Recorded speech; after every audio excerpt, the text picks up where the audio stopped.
Greetings and welcome to Apologia Radio. My name is James White, and along with me, I'm about to do a Jeff Durbin thing, but I really can't because have you thought yet, how can we call you Joy the Girl? Because you're now Mrs. I know. Hunter. I mean, there's so much gravitas. We have to find something a little bit better. Yeah. I think now. I've always been the girl. Yeah. But now there's like an upgrade. It's like a rite of passage type thing, you know? Yeah. And then the next thing is Mama. Yeah. And then once it's Grandma, it doesn't matter anymore. It's just sort of like, you don't get you're an just happy to upgrade. be here. You just show up and bring I got out of bed this morning. It's very good. So anyways, you're wondering. That'll be all of us one day. We'll just be hunched over the microphones. I can just see the original gang getting together for a very low energy reunion. Yeah, that'd be a lot of fun. But anyways, you're probably wondering, what in the world am I doing here again? Well, I'm sitting in. And I'm sitting in because Jeff has a lot of folks who love him and who are willing to do anything to fill in when he has need. And he has need right now. Most of you have read the updates and stuff. I don't know what a new update would be because I'm not sure when this is going to air. But I'm basically the director of Alpha and Omega Ministries, and I'm going out of town later this week as I'm going to be doing a lot. I've been looking at my travel schedule for the next year, and it's just simply insane. But I said, you know what? Let me sit in, and Joy's back, and so we have certain common people that we know in our lives. This is kind of a weird crossover. It is strange because I've sat in here, not this particular one, but the old one, with you and Summer. And in fact, I think the last time was so long ago, it's sort of like I'm not loved anymore. But we did that. What's the thing where you do the song lyrics thing? Oh, we did the what do you call it? Oh my gosh, I forget what it's called. I forget what we were calling it. Since you did it. But the thing where you like listen to the music and you like write a part of a movie for it or whatever. Right. Yeah. And do you remember what I played? John Denver. John Denver. Yeah. Because that drives Summer crazy.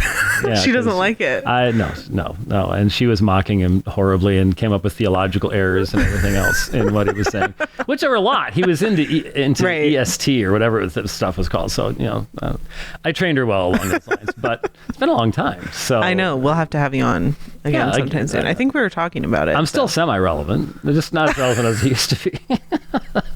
Super relevant, always. Yeah. So, anyways, so here we are, and there's lots of things to talk about. But obviously, first and foremost, congratulations to you. Thank you. I did that 36 years ago. Yeah. But I was 19. Can you imagine that? That would have been like 10 years ago for me. Yeah. Wow. I was 19. She was 18. We were both 18 when we got engaged. How long were you engaged for? June to... It was right at a year. Okay. Yeah. So we were both real young. Yeah. Wow. I made up my mind early, and I said that's the one for me. And I've told the story before, and Summer certainly knows this, but I actually fell for her sister first because she's an identical twin. Right. But I figure if they're identical twins, then that's fair. Right. You've also... There's a weird like loophole there. Yeah, you did fall in love with both of them in a weird, but not real, yeah. I didn't even know she was a twin. Right. When I first saw her, I was just like, wow, that's, when you're a sophomore in high school, that's the most beautiful thing I've ever seen on the planet. So, but she didn't know I existed. And then a couple weeks later, I come into Sunday school and there's two of them. Yay!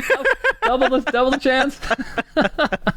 And of course, Kelly, my wife, is in most identical twins, you've got a more outgoing one and a more retiring one. And Kelly's the quieter one. Okay. Which works better for me. I think so.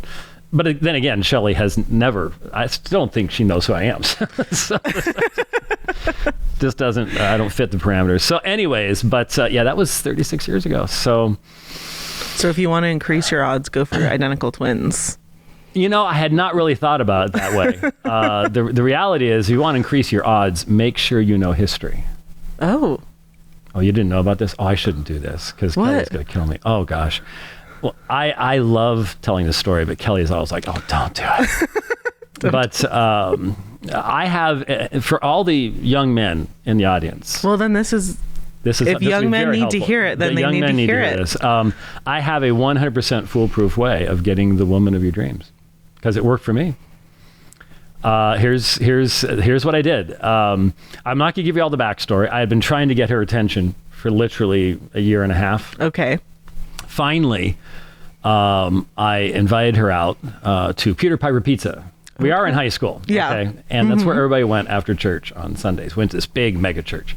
Mega church as in 20,000 members. Yeah, we could never find more than 7,000 at a time, but they were on the roll. It was the type of church where you had to show up personally and submit your own death certificate in triplicate to be able to get off the membership rolls. Oh, wow. That's serious membership there. Yeah, that is very serious. Anyway, and so I finally got the nerve up to ask her out, and I've always been able to read her face. Immediately, it was like one of those things where you've got the message that scrolls across that says, "Oh, he's been trying to get my attention all along," you know.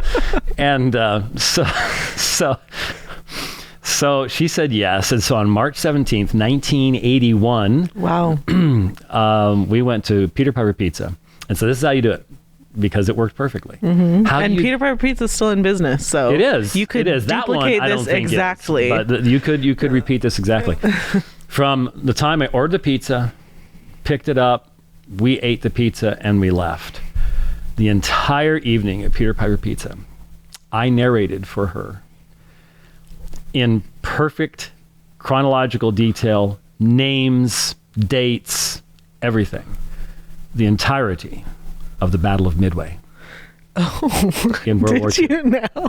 I did. And her response was good. We were married 15 months later. Okay, there you go. So she told Summer once that she had a soft spot for geeks, smart guys, you know. And so the fact that without notes or anything else, I could give Commander Sam Waldron from the Enterprise did this. And I mean, do you know which 4 Japanese carriers were sunk at the Battle of Midway? I bet you do not. I don't. The Akagi, the Kaga, the Tsuryu, and the Hiryu. Wow. And we lost the Yorktown, sunk by a Japanese submarine I-68. That was 37 years ago that I did that story. So it has stuck well.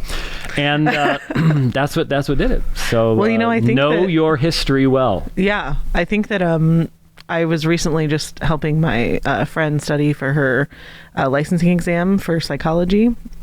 And there was like a research study that was done that shows that men typically are more like single-minded, passionate, and that tends to be more of a male characteristic. And so I think it makes sense that females would find that attractive, like sort of a weird, just like weird, yeah, like laser focus on something. And yours is it was that though honestly you have a lot of laser focuses. I have a little bit wider focus than most, but history has always been there. And so you don't have to use Midway. I mean, I think the story of Munster, I don't know if you've ever heard the story of Munster. I've been teaching a church history class for about a year and a half, and that would be a really cool special study for Apologia at some point. Oh yeah, would be. Let's do it. The craziest story from church history ever known is Munster. I'm going to be visiting Munster in January, February, late January, early February. I'm teaching in Russia. Well, I'm hoping I'm teaching in Russia because, I mean, there's stuff going on with Russia right now in Ukraine and all the rest of that stuff, and who knows. But I'm supposed to be teaching in Russia, and then on the way back, I'm going to go through Munster, because Munster is where the Institute for New Testament Studies is, where the vast majority, this is the Nestle-Aland 28th edition Greek New Testament. It's put together in Munster. So, oh, wow. So it has been sort of the center of New Testament manuscripts for quite some time now. In the olden days, it was microfilm. Now it's super high quality digital imaging and stuff like that. That's cool. It is very, very cool. So I'm going to be going through there because the PhD I'm working on has to do with what's called CBGM, and I'm going to be interviewing some people and stuff like that.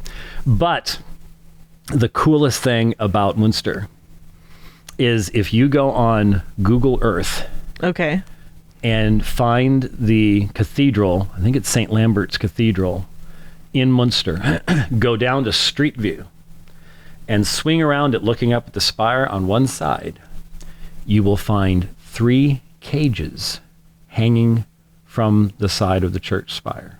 Okay. And they're the size to hold one human being. Person. Okay. They have been hanging there since 1535. And they originally had bodies in them. Wow. And they've been there what? for, well, that's the story That's of the Munster. story. Honestly, the story of Munster, I am stunned that Hollywood has not picked it up, because you could simply tell the story as it happened without the slightest bit of embellishment. Wow. And it would be a mega hit. Well, so that's what we're going to have you on Sheologians for, because you know how we do our storytelling episodes. That would be pretty you're going to have cool. to come tell us that would story. be pretty cool. That's going to happen. And now there's no competition anymore by my doing that for Sheologians and then doing it, one night. Yeah. Here at the studio, right? For Yeah. Apologia, because the other big announcement is you're stuck with me now, right? Because I'm an official. Do you call yourselves Apologians? Oh, I hope not. I mean, I think offhandedly, but mostly just a member. A member. Yeah. I'm just. So if you want to be a member, then that's fine. Yeah, I'm a plain old member. As Luke said yesterday when it was announced, we're sort of using because. How do I can't sneak in the back door of a church very easily. And when Jeff has said numerous times how influential I've been over his life in the development of his theology, like that, though we have differences, because there's been other sources. And you know what the funny thing is, since the announcement was made last night, the internet's gone insane that James White is a member of Apologia now. The amazing thing is that people assume that if you join a church, that means you have absolutely identical opinions with everybody else. Right. Nobody in their church is that way, but evidently somehow I'm supposed to be that way. And it's like, look, Jeff knows where we have differences. The point is, on the fundamentals of the gospel and the focus of what we're doing, we've always been on the same page. Yeah. How many times I've had him fill in for me on the dividing line. Right. He's had me fill in here. I've preached the church, et cetera, et cetera. I've even lost track of how many times I've preached at Apologia over the years. It's been a lot of times. So I can't exactly just waltz in the back and sit back in the corner. Right. Because when I do, a line forms of people right. ask me questions. So it's sort of like, that doesn't work. So the term Luke used yesterday, we're using the term scholar in residence. That's great. Which basically means someone who's had a whole lot of schooling and just sort of hangs around. Right. So it's not an official thing, but it is a recognition that, I want to be a resource for Jeff and Luke and Zach, and have their backs and do teaching and stuff like that. And we don't know what it all is gonna mean. It sort of happened fairly quickly, but hey, here we are. So we can do those types of things, and so I can come on Sheologians and tell the most fascinating church history story ever. And you're all going to sit there going, "You're making this." No, I'm not. I'm literally. I'm super excited. I could tell it in the driest historical way possible, and you'd sit there and go, "No way." Well, then we need that story told. That's awesome. It may end up being a little bit longer in an episode because just doing it in the class was. I had to go fairly quickly because it's just stunning. It really is a stunning story. There's lots of cool stories. There's stories that people don't know about. Cyprian's letters to the Christians who were enslaved in the mines during the imperial persecution. I mean, that's the tearjerker type stuff. Yeah. Most of us have never even heard of things like that. But this story is just like, this could never have happened, and yet it did, and it didn't happen all that long ago. So I'll just leave you hanging on that. We'll do cool stuff like that. But I got to preach last night, and one of my favorite studies that just to me is just so important to be able to see the relationship of the harmony of the scriptures and the testimony of the deity of Christ. And I got to talk a little bit about Christmas before Jeff did. So I thought that was pretty much of a coup, I think, personally. Yeah, no, I think that was the best way you could have entered into membership. is by joining this weird unspoken competition. Well, it's not really unspoken either.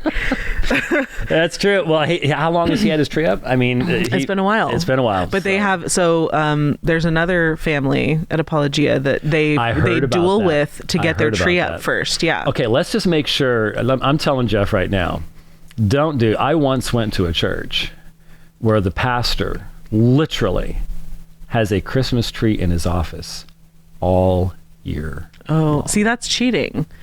That would be cheating to... That's not just cheating. That's imbalanced. You're right. Okay. It's not Christmas if you don't stop doing Christmas. That's right. You have to end it. There was something wrong with that. That was just... So, anyhow. So, yeah, here we are. And then I show up, and then I disappear for 2 weeks out of right. It's just the way it's going to be this year, because I'm going to be flying. Oh, am I going to get the frequent flyer miles? Well, that's... I mean, good or... It is good. And, the one thing that people caught hold of last night that they said a lot of was, I had talked to Jeff about this, and it was, I will give the greetings of the elders and the people of Apologia Church to the saints all around the world That's cool. as I go and speak. So that's super cool. They're like, we like that. We like that. So you can go now. Go do that. And it'll give us all a chance to get to know your wife better too. Yes. There won't be a line to meet you, so we can line up to talk to her. There should be a line to meet her, because she's put up with me for 36 years. She knows the true secret behind the man. Sadly, yeah, that could be the end of everything. But then again, somebody else does too. So right. Yes, that's true. Yeah. Well, and so I told you that when we did this episode that I would probably just ask you a few questions. I listened to the episode that you and Summer did, and I learned stuff even there. Yeah. So we did the interview, and so I'm just going to ask you some questions. Sure. I don't get to ask back? I mean, you can ask me questions too if you want. Yeah, it's not like I don't have a computer in front of me, so this would be the, whatever your mind generates, which is probably more than mine. But well, so you were talking about Christmas. Oh yes. And last night you also talked about being a grandparent specifically. But I thought maybe you could so this time of year is all about, it's like a celebration of family and being together. So I thought maybe you could give some good biblical perspective on spending time with family. And except my family is all spread out over the place now. Right, yeah. I do not know what grandparents did before FaceTime. I mean, seriously, back when I was a kid, we would get these handwritten letters from Grandma in Kansas, and we'd have to sit there while Mom and Dad read the handwritten thing from Grandma in Kansas, who we only saw for a few days during the summer when we drove out there. That's all we did for summer vacation was drive out there, and my dad would work on our house and stuff like that. So spread out families.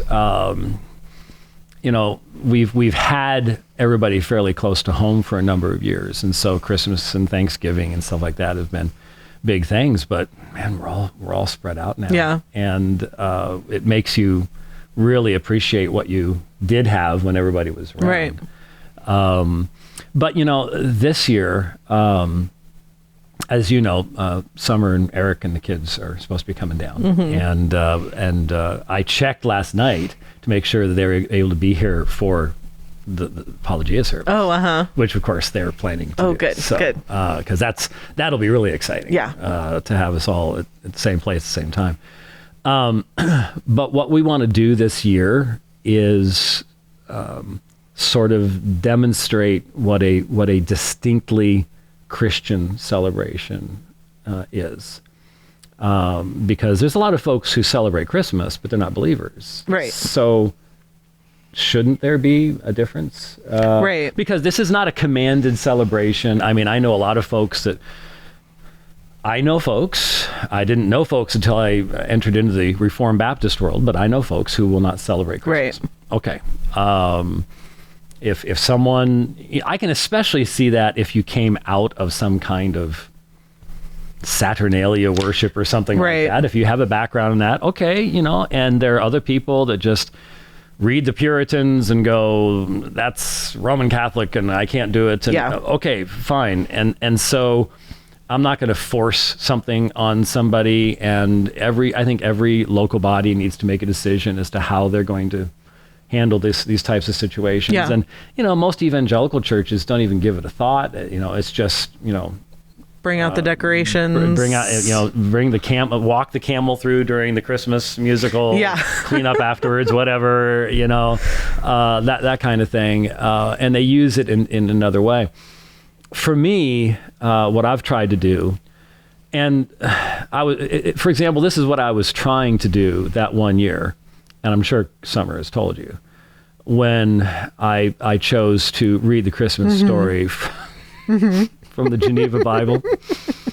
And I got to the Geneva Bible's rendering of the word cradle or manger as creche. And the whole thing fell apart at that point. It fell apart when Summer fell off of the couch laughing. It just really sort of ruined the whole effect. And so I haven't always been successful. Right. And Summer's to blame for a number of those failures. But I have tried. And I think one of the ones that was fairly recent ones that everybody in the family said they really enjoyed. I actually brought home one of my digital projectors, and I did a presentation, I think on Christmas Eve, on the wall. You ready for this? This is almost as bad as Midway, because this is Christmas, okay? But I did I projected the little manuscript P52, which is probably the oldest fragment of the New Testament we possess. Some people argue some others are older, but generally agree that it's probably the oldest fragment of the New Testament we possess. And I somehow, maybe somewhat tortuously, connected the history of that little fragment through to the subject of Christmas. Okay. It was a bit of a stretch, but they actually found it really interesting because it wasn't your standard something new, star wise men stuff. So they really seemed to enjoy that.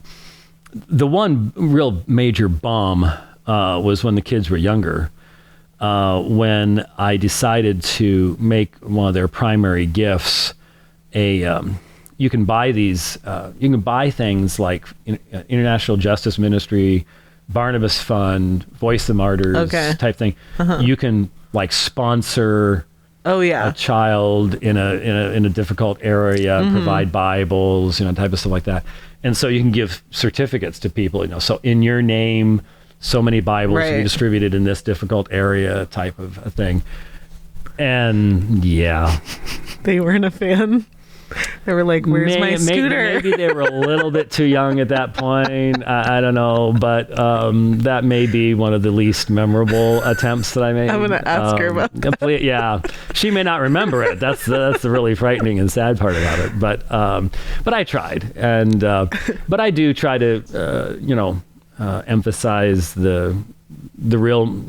I hate using the phrase "meaning of the season," but if you don't really believe in the Trinity, the deity of Christ, the inspiration of Scripture, there's really no reason to be doing any of this other than to help the economy out anyway. Right, yeah. Because really what we're saying, it does not surprise me that the world mocks Christmas every Christmas, because we're literally saying that the God that created these hundreds of billions of galaxies with hundreds of billions of stars in each one of the hundreds of billions of galaxies and holds all this together by the word of his power actually became flesh and lived 2,000 years ago in a little backwards corner of the Roman Empire and never traveled more than a certain number of miles any one direction, and yet that was our God. Yeah. And look, from the world's perspective, as Paul puts it, mordia, from which we get moron, foolishness, absolute foolishness. And so I get that. But it does, I want to make sure that at least my family, when I talked a little bit about Isaiah 9 last night at Apologia, we normally spend some time on that, because that a child to be born, son given, I think there's a whole lot behind that. I really, really do. Unfortunately, I got derailed last night because almost nobody at Apologia loves Handel's Messiah as much as I do. So I was... Well, why don't you give your recommendation for Handel's Messiah right now? Oh, my goodness. Look, if you're not a classical music lover, okay, I get it. But the reality is Handel's Messiah is almost miraculous when you look at the period of time in which he wrote it, just a matter of weeks. The music is enduring, and he didn't do the words. The words were provided by someone else, but they're all scriptural texts. They're just that someone had culled these scriptural texts in a certain order that basically tell the Christ story. So part of the Messiah is sort of the Christmas part of the Messiah, and then everybody knows the Hallelujah chorus, right? But that's actually the Easter portion, right? The resurrection, period, and so it is. It has been in constant performance since Handel wrote it. It's the only piece of music that I know of that is the case. And it transports me. It is the most beautiful stuff. And what I want to do, and have not had the opportunity of doing, I've got to find someplace. I may just have to set time aside next year, find a sing-along, because there are places normally in major cities, where they do sing-alongs. I have my own score. I sing bass or baritone, depending on what they need. So you're ready. I'm ready. I know the bass part pretty well. My voice isn't what it once was, but Kelly and I sang in a singing group at North Phoenix Baptist Church. Really? We were both in what was called Liberation. We had our own band. We traveled, and we won. It was the year before she came in, but Liberation won the small group category at the National Christian Music Festival in Estes Park, which is the big, that's the big thing. So we weren't half bad. We actually could sing. That's really cool. A lot of fun, yeah. So, and in fact, the Wednesday night before we got married, Kelly and I sang a duet at North Phoenix. And what did you sing?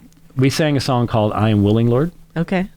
And it's "I Am Willing, Lord" all the way through, but then we changed the last chorus and clasped hands, "We are willing," at the end.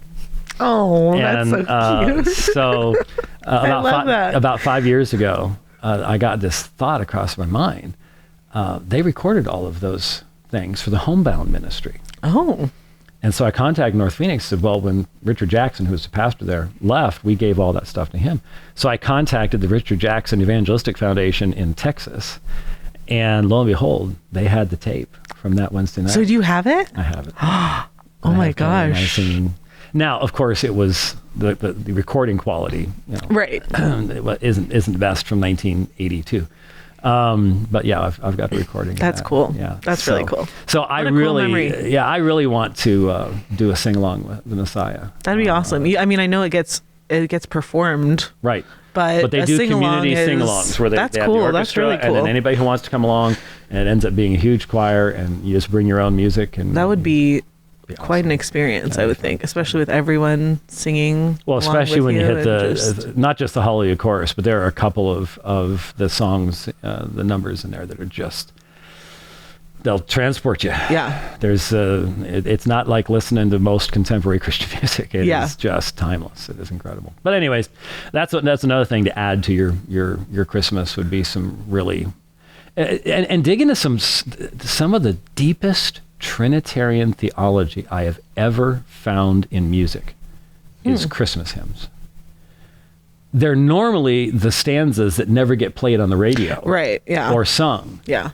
But when you look at some of the major Christmas hymns and get to like that never sung third verse, you'll have hypostatic union. It does seem like that's where all the really deep theological, like, why would they scrub that out of a song? Because it doesn't. Like even some of the hymns that you might sing at a regular church, just modernized, some of the best parts of it have been taken out, because that's frequently not the best rhyming, right? For playability or whatever. You're actually trying to say something. So so anyways, those are just some things. You don't have to skip the the gift giving and stuff. I've spent I've been quote unquote Santa Claus for my family for a long time. Oh yeah, Summer has told me that you take your gift game seriously. I take my gift game very seriously. And I've upped it this year for a few folks. My son-in-law Eric had to get his early, so he's already he already knows. But I've got 4 grandkids coming. Yeah. And this will be the first time that Cadence and Waylon have been to our house. Yep. They are going to be disappointed. Oh, really? I can tell you right now, the look on their face. They're gonna walk in. They're gonna look around a little bit and come back like, it's so small. Because our house is, they've got 2 floors. Right. They've got so much more space under roof than we do. And there's I was going to say there's no grass outside to go play in, but I've been to their house and there's no grass to go outside and play in there either. So, but yeah, it's they're going to be disappointed. So we've got to do a good job with the tree or something to give them Except something. for I heard that your wife, when either Janny or just Clementine, I think just Clementine was in, and your wife set up like this whole little fort in the backyard. She dragged out those foam things. We're going to put that back up. But the last time that they were there, we put a little thing up in the backyard. The problem is you have to walk over the rocks to get to it. Right, yeah. But yeah, we're going to try to do something like that, and I'll probably put some lights on it and stuff like that. And I'm going to have to work hard when I get back from these trips because I've got a bunch of yeah, you don't have a ton of time to execute. Don't have a ton of time to be doing this and still do everything else I'm supposed to do. So, but it's going to be great to have the grandkids there. And obviously for us, that's the whole thing is the, my parents were very poor. Mm-hmm. And yet we had the same Christmas tree from the time I was 4. I think they got rid of that tree about 10 years ago. Wow. That's how long we had so much so that you put the little things in, and then we had to put toothpicks in. To hold in the little stakes. Because the little holes had worn out over the years. So everything was starting to do this. Sort of like human bodies. Everything's just starting to not look the way that it used to. Yeah. But we had the same tree, and they would always make sure that there was something there for us, even though we were poor as church mice. Yeah. And so I've just loved seeing how Cadence and Waylon and Clementine and January have come together. Yeah. I mean, Waylon's relationship with Janny. Oh, yeah. He's like her little caretaker. He is. And then Cadence mothers all of them. And she and Clementine hiding in closets doing girl talk with pink lava lamps. I mean, seriously. And everybody knows about Clementine and her. I can't wait for Clementine Says. I know, yeah. We're going to have to wait till Clementine is 18 to publish it. Right. But even by then, it should be pretty interesting. Oh, yeah. So we've got to keep all this stuff. But, Cadence just doesn't know how much she means to me. There's really something special about that young lady. She is, I'm looking forward to having all of them. But I've got to get some super duper cool guy toys for Waylon, because that poor guy. Yeah. I know. I mean, Eric does everything he can to do the testosterone thing. Yeah. But he is surrounded by a lot of girls. Right. Yeah. So he needs some guns. Well, and there's something special about your grandson, your first grandson. Yep. It's different than the granddaughter. And he's 1,000% boy. Let me tell you. Oh yeah. All the way. That's good. Anyways, here everyone tunes in to find out, and I'm doing the grandpa thing about Christmas. That's okay. It's a side that people don't usually get to see of you. I don't even know how long we've been going. I don't either. Do you need to head out sometime soon? Do we have time for one more question? Oh, of course. It's also, again, sorry to disappoint anyone. It's really not like the most right, but I asked Summer. I got some theology into that last one. You did. The incarnation. You've been. Stuff, yeah. He knows what he's doing. I can ask him anything, and he'll turn it into a theological talk. It's great. It's a talent. So I asked Summer this. I was just going to ask you, what is your last meal? Oh, you mean as if I was going to have a last meal? Right. I was going to say the last meal I just had is really boring. So you don't want to, I guess, that Go question. there. I actually, it was 2 eggs with cheese in a low carb tortilla wrap. Well, so if you were on death row. Yeah, the death row thing. Yeah, I know. Not that you would be, but. That's a good question. Streets of New York? Pizza? No, I do Streets of New York spaghetti. I do love their pasta, but I just do that to do some carbo loading before long rides and stuff like that. It's not because it's my favorite thing in the world. My dad's turkey and dressing, Summer's probably told you about. I've got pictures of when we get that turkey out on Thanksgiving and Christmas. We used to anyways, when everybody lived here. Mm-hmm. I don't know how he did it because I've tried and failed miserably. Okay. To replicate his dressing, but I don't know how he got that much dressing into one turkey. I mean, it's almost physically impossible to create the volume of dressing by stuffing it. There's not enough room in there. I'm sorry, I don't know how he did. Well, he put it all around it too. Okay. But our favorite part of Thanksgiving and Christmas would be once it's coming out, snatching the especially overcooked portions. Oh, the real crispy. The real crispy. Yeah. I've got video of Summer, doing this thing, and all of us are doing it. And we you'd almost not eat much turkey because you had just stuffed yourself. On the stuffing, because that's the stuffing that he has made. I've never tasted anything that even comes close to it. You don't have the trick? He's tried to communicate it, but something hasn't not worked. Working. It's sort of like Colonel Sanders. You can try stealing it. It may not. Right. It may not. But you're missing work. You're missing special, the secret ingredient or something. Mm-hmm. I don't know. But I would think a turkey. My dad's turkey and dressing, especially when he would get the fresh kill turkey. Oh, my goodness, just melt in your mouth. As long as you could have that and then grab the crispy pieces. Gotta have the dressing. That would probably be best, I think. I mean, his fried chicken, I am fairly close. I can get fairly close to his fried chicken. And that's what we used to, that was Sunday afternoon. Okay. Sunday afternoon was fried chicken and after mashed church. Potatoes and corn. Okay. And if we went to Kansas, corn on the cob. Because my grandmother lived in Kinsley, Kansas, which is just surrounded by all fields. Corn.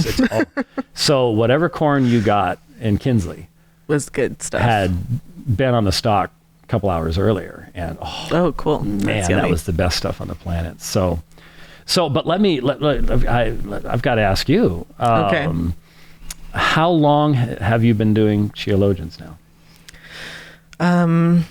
I think it's like, I lose track of, I'm not good at timelining. This is why I want you to teach a church history class, because I'm really bad at timelining. I'm not sure that I'm able to cover Sheologians in the church history class. You don't have to. And then we come to some of the major developments in social media ministry, and we have to remember Sheologians right at the top of that list. Well, if anyone would put it on the timeline, I'm sure it would be you. But it's not necessary. Yeah. But so I think it's been 2 full years as of October. Okay. So yeah, I think we probably knew about, I met Summer just a few months before that, and we became we'd only been friends a few months when we started Sheologians. It was weird. So obviously, at first, these things, when you do these things, at first you've got the hot topics that you're already focused upon, and it's pretty easy to be filled. 2 years is a lot of topics. Oh yeah, and we've never missed a week. I understand how that works. I miss weeks mainly because I'm traveling.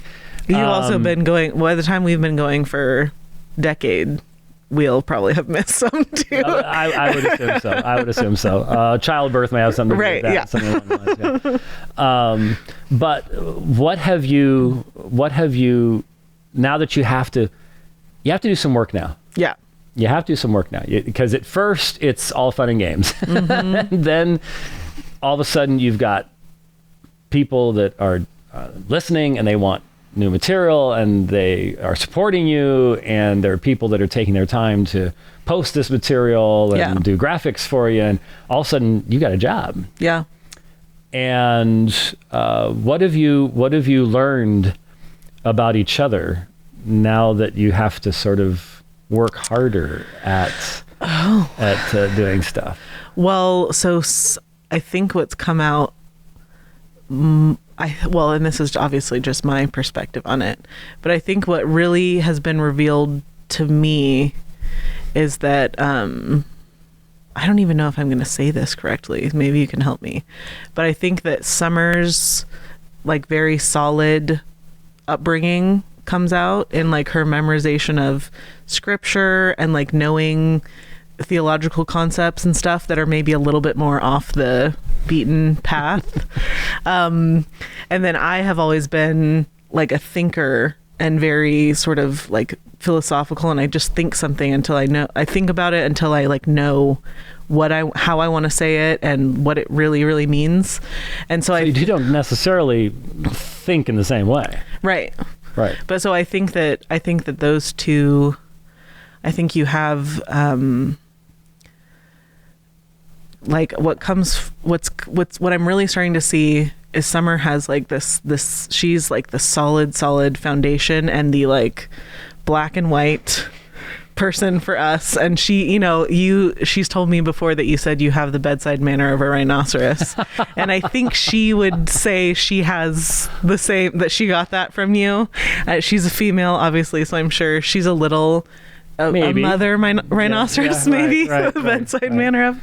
Right. But so yeah, I think I always knew that we offered like a balance to one another, and there was a sort of a complement that happened between us, but that's just becoming more and more apparent. And if you were identical, this would never work. Right. Yeah. It could never work. I've seen people who started off because everybody's like, oh, you guys, you're right on the same page, and then it all broke down because there wasn't enough difference to allow for friction and all the stuff that comes from having to sometimes work hard to get stuff put together. You know? I mean, it's it takes work. Yeah. And then you get opposition and you get criticism and you get all the rest of that kind of stuff.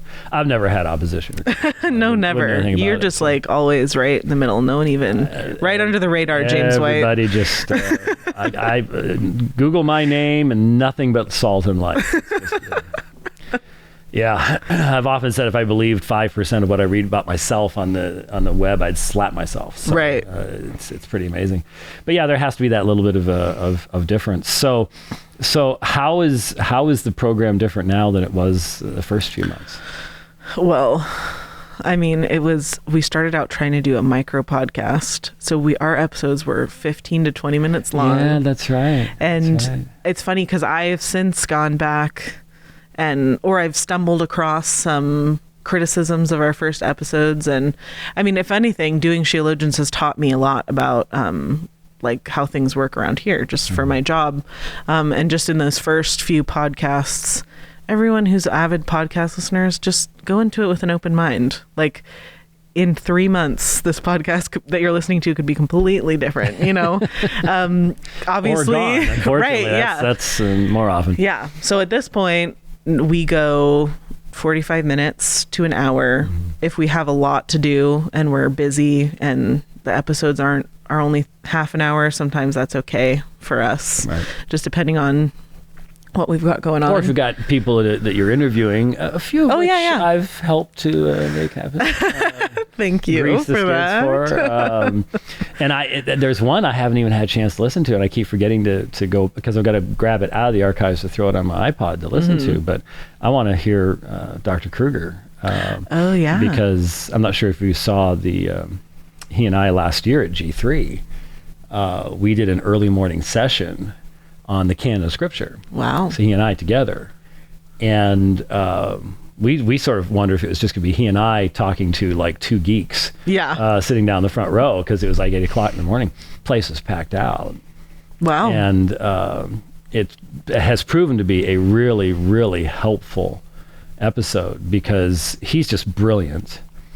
But I provide a little more of the humor. Yeah. And so, but since I know where he's coming from and we're on the same page as far as the theological nature of the canon and stuff like that, it's really helped a lot of folks to understand that subject. So when I got a note from Summer, hey, could you hook me up with Michael Kruger? I'm like, we've had the opportunity. Yeah. I mean, it just all, like we've been even just blessed with a resource. Summer has gotten in touch with people on Twitter many times. A lot of people. I think Jason Lyle was one of yours. Jason Lyle was one of mine. Yeah, and that was a great. It's all there. you know a lot of smart people. It's because you're smart. we run into each other once in a while. Yeah. We're running around out there, and but it's neat to hear them in another context, talking in this context. And I know someone like Michael Kruger, that's not the normal thing he's doing. He's running, he's the president of RTS in Charlotte, and he's running in with the big dogs and stuff. Yeah. But it's good for everybody to have an opportunity to sort of spread their message out to more folks. Yeah. And one more question and we'll wrap it up. Okay. But this is a semi-serious one. Okay. I would love to find out, and I sort of playfully threw this out at Summer, but I think because the kids were around, she didn't really bite on it. But so I'll ask you. Okay, let me put preliminary question. Mm-hmm. Which of the two of you would be the debater? I'm going to say Summer. Okay, all right. Not an overly shocking response. Right. So who would you like to see Summer debate for her first debate? If there was someone who wanted to set that up. Let's put it in a different context. Let's say, who would you like to see her debate in London? Do you have a connection that can make this happen? Yeah, I think I could. Interesting. See, that's hard because this isn't a slam on any Christian feminists out there, but I don't know if they would necessarily be a challenge. So I'd almost want to go with like a secular feminist that knows, or maybe even someone that almost sort of lines up with some stuff that we believe. Mm-hmm. I mean, have some common ground. Like Camille, is her? I always hear Paglia, but I heard it pronounced differently one time, and now anyway. When Paglia. you spell your last name like that, you do not have any grounds white. of objecting. You're like white. Nobody will get this wrong. Right. So her maybe, and then of course a part of me wants to say Jordan Peterson, but I don't know if she would ever. Oh goodness! Well, I know people who want to see he and I have a dialogue, but I want her to have that. Like, I want her to be able to say, I debated him. So what about, like just today, I tweeted out about the most incredible statement about transgendered people from Jory Micah. Uh-huh. That was just, I mean, I tweeted it with something about, terminal velocity heresy or something along those lines. Yeah. So you've got Rachel Held Evans and you got Jory that's Micah. where I think that's the first, like where my first instinct goes. And I guess what I fear in those is that it would just become like a weird semantics argument or just, like it would kind of devolve into nothing. Like it would be really, for like a fruitful debate, I would want for her to have someone that's like more on her level. But I do think that people, if it was like moderated and stuff, I think I think that Rachel Held Evans would probably be my choice for her. They don't seem to be the types of folks that are real big into that type of thing. I don't see them doing it, but yeah, I would love to see that happen because I'm gonna be in London a lot. London is sort of the jumping off spot for almost any place else you go in the world. Yeah. When I went to Israel, the Tel Aviv flight went through London. If I go to Scotland, it's through London. Heathrow is just booming. The place. Yeah. And so looking at some debates with Muslims and hopefully a debate on Reformed theology in London. And it's sort of like, while you're there, you can talk to other folks, and because I happen to know that someone would really like to visit London at some point. Oh yeah, in time. Oh yeah, I know that someone would really, really enjoy that. Yeah. So if there was a if there was a, because once you've got an event or something like that, then you can try to find funding to make that type of thing happen. There's more of a push to actually get it done. Yeah, so that could be interesting. We'll see. That's exciting. Super exciting. So do you think we should let Summer know that she might want to watch this edition? Yeah. We'll have to tell her that whenever it drops, then let her know. Yeah, okay. This is an important one to check. I mean, she'll see that it's the two of us, and she'll watch it anyway. But just out of self-preservation, because she's going to go, okay, what did they say about me? Right. Yeah. I know. Do you have any funny stories about Summer before you leave? Well, you know what? A really sweet one, real quick. That is funny. Is I don't know if you've seen the videos that she posted recently of Janny. But Janny's all into the Yellow Ranger. The Yellow Power Ranger. Now, while I was up there, I actually saw the current version of Power Rangers, and the stunning thing here is I had to watch that when she was like 5.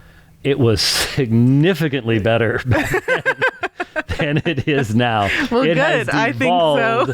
over the past 25 years. Yeah. I mean, that's saying a lot. Okay, that's saying a lot. But what's funny is here's Janny, and she's all into the Yellow Power Ranger. I have a picture someplace, and they have it up there, and it's probably on my phone amongst the other 17,000 pictures, which means you can't find anything anymore. Right. But I have a picture of Summer's first day of kindergarten, and she is in the full Yellow Ranger suit when she went to the first day of kindergarten. That's how she wanted to go? She was the Yellow Power Ranger. Yes, she was the Yellow Power Ranger. And she was just the cutest as a button in that. Her little blonde hair. She was really just all yellow. She was all yellow. And just smiling as sweet as can be. And so she went to her first day of kindergarten as the Yellow Ranger. So, and now Janny is. Now, is that genetic? Yeah, she must have passed it on. Did you pass it on? I don't know. But well, now we have Sheologian's Yellow. Sheologian's Yellow? Yeah, like that. The yellow you see in our branding is all the same, and we call it Sheologian's Yellow. I'm sure that someone else has a different name for it, but so that's like our number one brand color is, and it's basically bright yellow. And maybe it's because of her fantasy that she would really like to be the Yellow Ranger. Yeah, it's been there all along. It's been there all along. So, yeah, I've got other stories. Like you'll have to ask her sometime about what Laser Wars is like.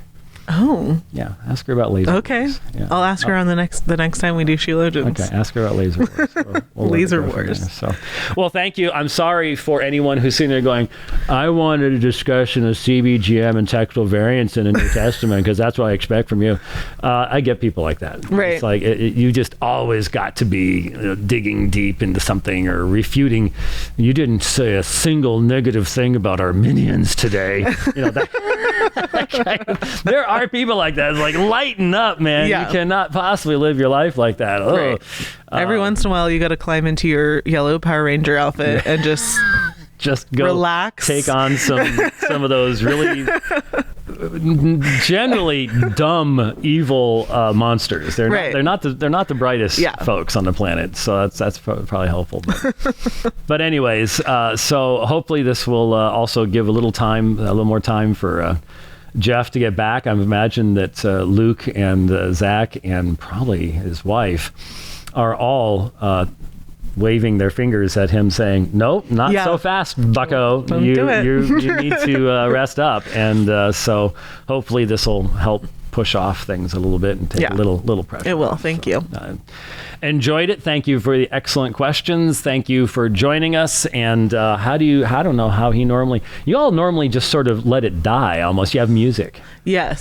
So usually just talks about supporting us through All Access. Yes. On apologiastudios.com. He also usually encourages people to check out endabortionnow.com. Right. We'll have you'll be hearing a lot of updates from endabortionnow.com, especially as we come towards the end of the year. So keep an eye out. All right. All right. Thanks for watching. God bless.